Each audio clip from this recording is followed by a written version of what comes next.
So the DA top diplomat, Emma Powell, resigned today, citing GNU complications, being stalked by Ramaphosa's spies, and so much more. So in this video, you're going to see her exposing Mcebisi Jonas, then you're going to see the presidency's attack, then you're going to see her doubling down, then you're going to see the ANC coming after her, then you're going to see her defend herself, and then you'll see today's fiery resignation.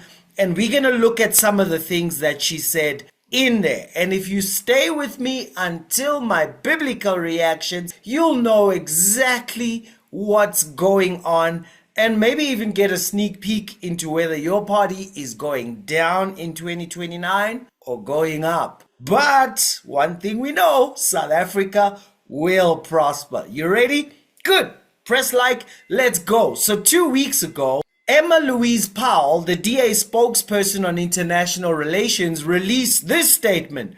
Where is Mcebisi Jonas? Because Ramaphosa told us in May that after Rasul was kicked out of America, Mcebisi Jonas took over and we have lethal tariffs on the way end of this week. So she asked, where is Mcebisi Jonas?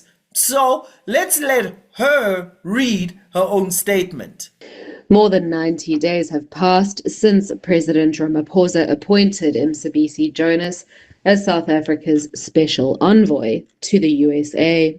With just over 2 weeks to go before the 30% tariffs come into effect on the 1st of August, industries that support hundreds of thousands of jobs, from citrus through to automotives, remain on knife's edge. While former Deputy Trade Minister Andrew Whitfield was unceremoniously fired from cabinet for taking the initiative to travel to the USA in order to rebuild bilateral trust, Ramaphosa's special envoy is nowhere to be seen. The DA will in coming days submit a promotion of access to information application compelling the presidency to formally disclose the full details of Mr. Jonas's government-sponsored activities over the last 3 months. South Africans must now ask exactly what motivated Mr. Jonas's appointment as the president's special envoy, and whether his business interests put him entirely at odds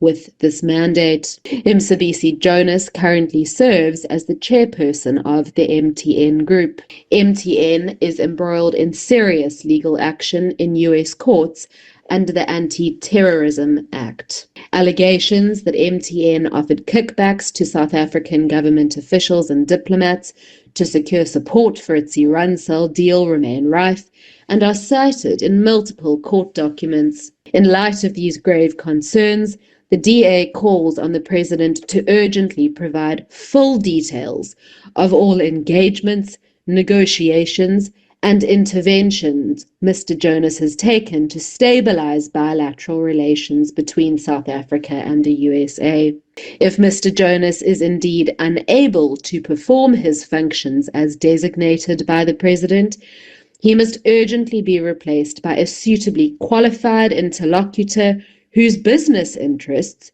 do not pose a grave conflict of interest. Wow. I am Emma Louise Powell, the DA's national spokesperson on international relations. Whoa! Okay! So, okay, so the big one that got my attention is that there are court cases in America under the US Anti-Terrorism Act, and Mcebisi Jonas is chairperson of the MTN Group, and he's now over there representing South Africa. But she says, where is he? And what has he done? Can he show us? The tariffs are on the way. Well, does the presidency respond by disproving that there are court cases with MTN under the Terrorism Act? Does the presidency respond and say, here is what he's done? Don't worry, tariffs taken care of. He's had a meeting here and there.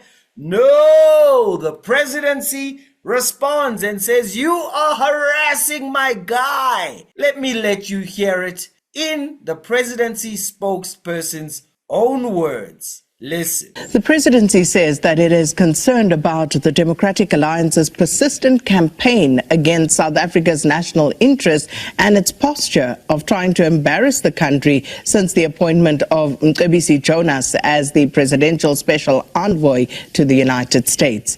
It has cautioned the DA after claims that the U.S. rejected Jonas's credentials and he is unable to perform his role.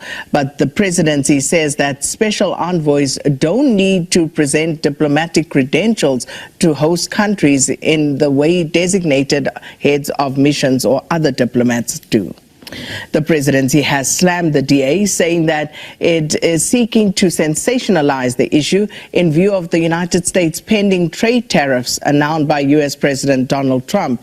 It says that Jonas's outreach does not in any way supersede the leading role of the trade industry and competition and DIRCO in the difficult but constructive trade negotiations with the United States.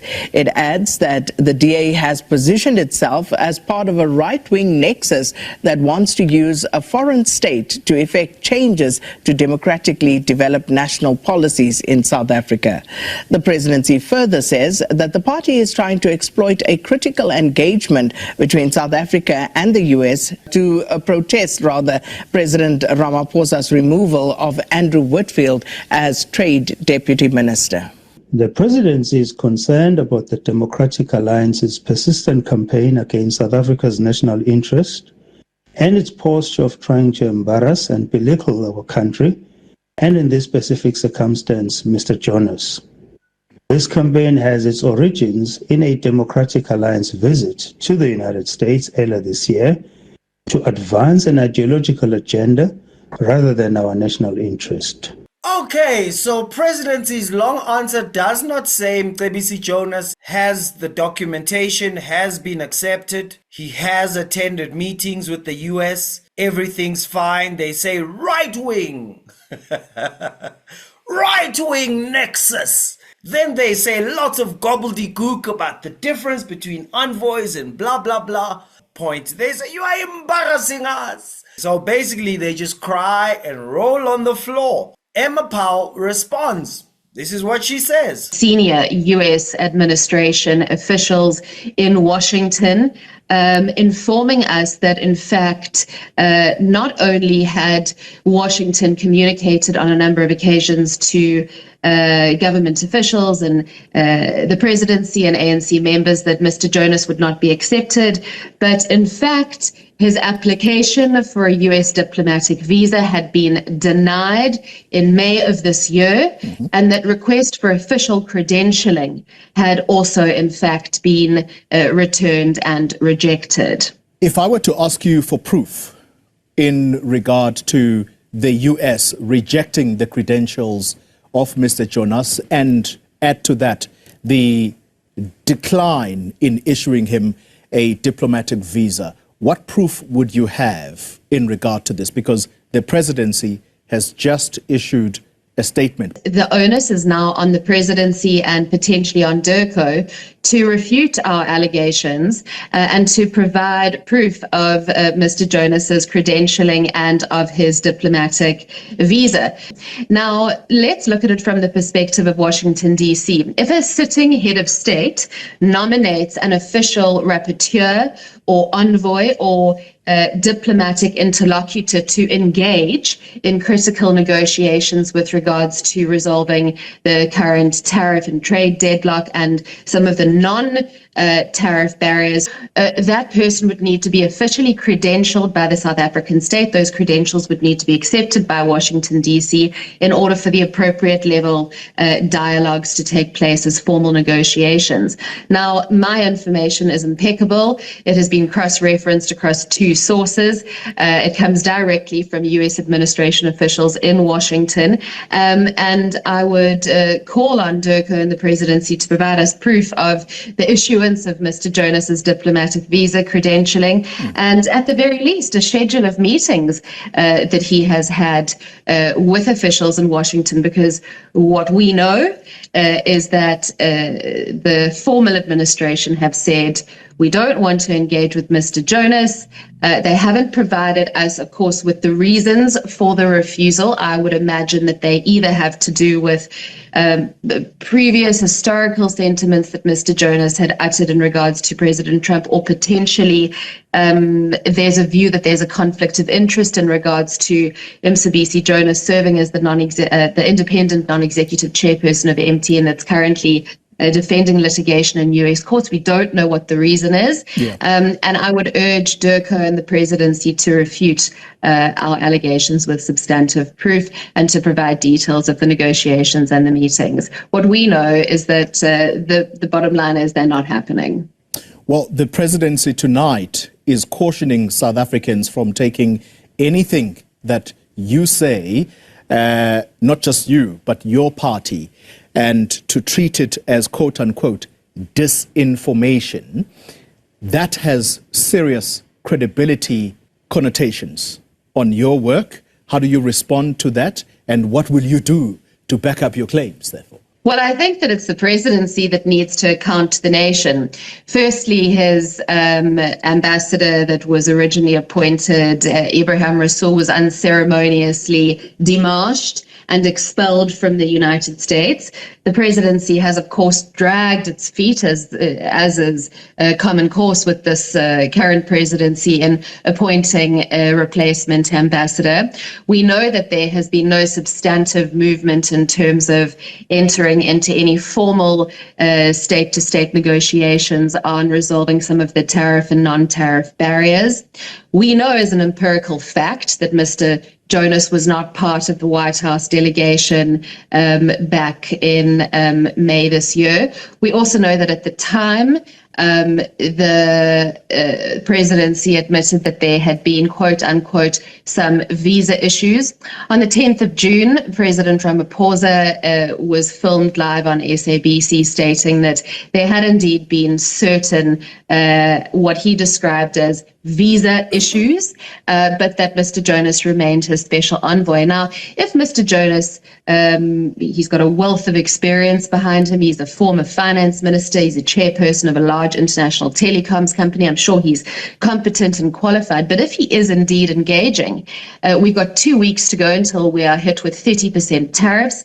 25% tariffs that will potentially collapse our automotive industry and decimate many of our agricultural sectors. Yeah. It is incumbent on the presidency, if they are going to say that the DA is spreading dis and misinformation, to refute those allegations with substantive proof of what it is that Mr. Jonas and the presidency are doing in DC, who they are engaging with, what the outcomes are, and what the tangible benefits will be for the people of South Africa. To date, we've seen nothing but denials and equivocations. Last night, the president's spokesperson Vincent Mcebisi said on X that the DA had no right to be asking those questions because the special envoy doesn't account to the DA or the country, he accounts to the president. Yeah. The bottom line is, until we see proof of outcomes of negotiations, until we see proof of diplomatic visas, credentials, and formal bilateral meeting schedules, we're going to stick to our side of the story. In the statement that they have just issued, they say, and I quote, "While envoys are not required to account publicly for the work they undertake, the president's own accounts of his performance include elements facilitated by envoys." What do you make of that statement? We all want to see South Africa succeed, and we would very much like to see any appointed special envoy succeed. The question is, give us the proof. If your envoy is making progress, and by all accounts, the officials that I engage with in Washington at the highest level are telling us that they have explicitly told the presidency that they will not formally engage with Mr. Jonas, that credentials have been rejected, a diplomatic visa has been rejected. That would be wonderful if the presidency is able to produce tangible results for the 63 million people of this nation in regards to tariffs and resolving this incredible tension between the USA and South Africa. We will welcome it with open arms. I await that information in substantive format from the presidency with just 2 weeks to go until the Liberation Day tariffs come into effect on the 1st of August. Wow. So she says, just show us he is accredited, he is negotiating, he has had meetings, he's having meetings. None of that is happening. All we are hearing is the DA, 20% of South Africa, cannot ask the president, is everything cool? So it's not just the presidency that attacked her, but the ANC came out with a long letter that ends off with racism, racism, racism. And they posted on the 18th saying the ANC notes with concern the ongoing disinformation. Disinformation is like Tigolosh, okay. Disinformation campaign by Democratic Alliance MP Emma Powell against South Africa and her apparent efforts to undermine the South African government's response to the United States' new tariff regime. Then she responded to that tweet saying, I am a lifelong liberal who has represented South Africa with distinction on the world stage, often under very difficult circumstances. I've waved our flag high and I've told the truth. The ANC has been exposed for misleading the public and failing to act as the US tariffs come close. Now, with their backs against the wall, they reach for the oldest trick in the book. You are just a racist right wing. It's cowardly, it's transparent, and it's an insult to the intelligence of all South Africans. I remain unmoved. Now, shockingly, on the 28th of July, Emma Powell resigns as DA International Relations spokesperson. And this is what she says. After careful reflection, I have taken the decision to step down as spokesperson on international relations. Over the past 2.5 years, I have traveled the world, first as shadow minister and later as national spokesperson, speaking out against some of the most repressive and brutal regimes in the world. Many of these regimes are more closely enmeshed with government leaders than the public realizes. So it's not that just the ANC leaders like Iran or like Russia. She says, man, these people are working together, operating together more than the public realizes. In defending South Africa's constitutional values on the international stage, I have been threatened, intimidated, harassed, stalked, and spied on. Driven by my commitment to the DA's foundational principles, I accepted these risks as the unavoidable cost of standing up to and exposing DIRCO and the ANC's relationships. But now she says she was spied on, she was harassed, she was intimidated, she was threatened. In fact, the Sowetan released a spy report on her. She's gone and put in a PIA to get information of that report, and it must be explained why the Sowetan has access to spy reports against a parliamentarian. She says, as a woman in politics, I understand viscerally the cost of standing up to bullies. Given the complexity of the fragile GNU, I have achieved what I can for this moment. What is it? Is the GNU causing her to back down because compromises must be made? Is the fact that her work that she's doing in international relations exposing that the ANC is not acting on behalf of South Africa but acting in conjunction with Iran and Russia, where their relationship is not independent of each other, meaning the ANC is not acting for South Africa, but the ANC is acting for itself with its relationship with Iran and Russia, etc. And now, because of the GNU, that adds complications.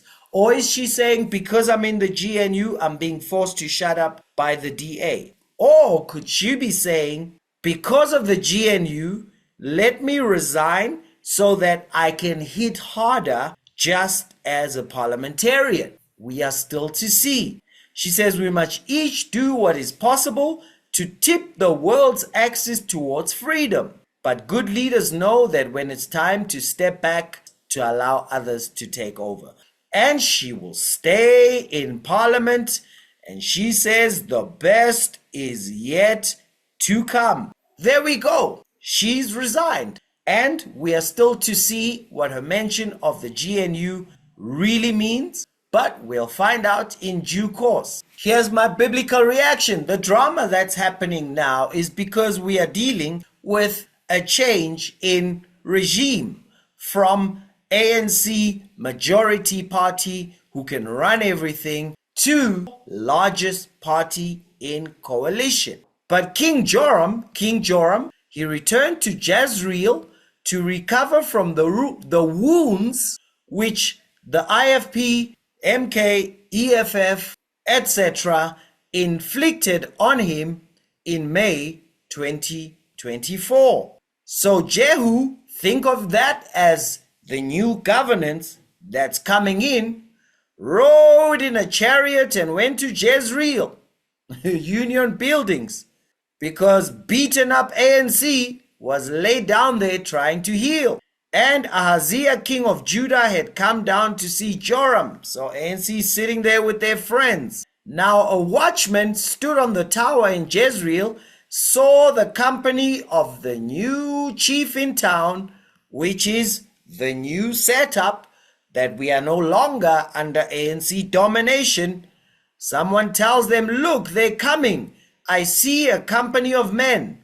So Joram, the ANC, says, get someone to go there and see if they're coming in peace. The horseman went to meet him and says, the king is asking, are you coming in peace? Jehu said, what have you to do with peace? Turn around and follow me. In other words, join me as I am charging towards the Union Building, as I am charging towards the new parliament. Join me. Let's go. What are you talking about peace here? And the watchman reported saying, the messenger you sent to them is not coming back. Then he sent out a second horseman to say, are you coming in peace? He just can't accept that the new order is coming hard and fast for him. And he's here all scared saying, go check if they're coming in peace or not.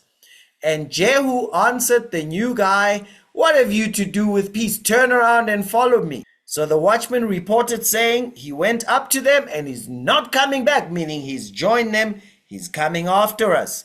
And driving like of Jehu the son of Nimshi, for he drives furiously. They're coming fast and furious. Then Joram said, the old guard, make ready. And his chariot was made ready. Then Joram, king of Israel, and went out in his chariot.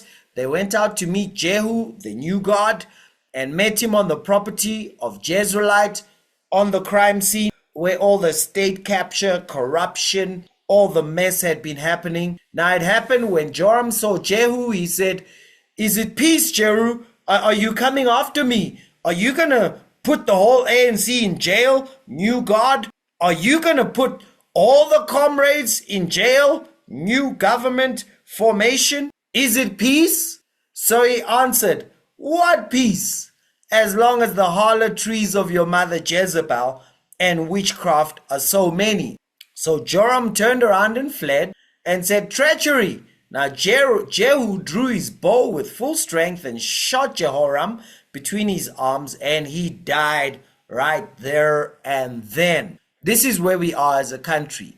You have the ANC that's wounded by the election. They are sitting in a GNU, which is named Unity, that's peace. And the ANC sitting in there panicking like, guys, are you joining us in peace? Are you doing the unity thing? Because unity means ANC doesn't go down for all their corruption, all their mess, all their unconstitutional actions, all their international relations mess that they've gotten themselves into. Now, don't think the ANC wants to hear constitution, because constitution means everybody in jail. Some are joining that to say, no, not peace, constitution. But a whole lot of messengers are going to go down with the ANC. Any party that does not differentiate themselves from the ANC is going down with the ANC. Any party that falls for the unity, peace, are going to go down with the ANC.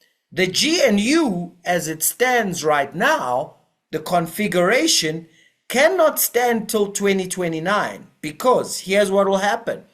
Either the whole GNU falls apart, or it must be reconfigured, because remember, the GNU is a crime scene against the people of South Africa. The people of South Africa said, ANC, you have 40%, DA 20%, and the other parties got their percentages. Yet, in the GNU, the ANC has 69% of ministers, and they're running all important functions. The ANC is running international relations 100% by themselves. They're running the economy 100% by themselves.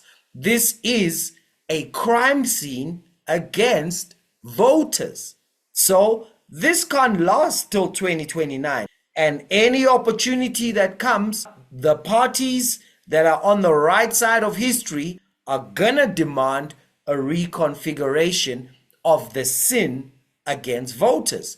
Or voters are gonna get up and say, in May 2029, we did not say that ANC can run international relations by themselves. We said you must work together. What we're seeing right now is it peace? Is it peace? And now he's coming out on his own, bringing out spy reports, coming hard, because he's realizing there's no peace here, and he's running because the ANC is going down and there is no way to stop that. But they just hope to go down in peace, but too late. Too many harlotries, too much witchcraft has been done. Parliament's going forward now with the Mkwanazi bombshell. Woo! Can't stop it. And more is coming. It's gonna get nasty. But South Africa will prosper. If you subscribe, make sure you ring that bell. But it's getting very messy. But don't panic. South Africa will prosper. No man can serve two masters. Either you love the one or hate the other, or you'll despise the one and protect the other. You cannot serve God and Karl Marx. See you on the next video.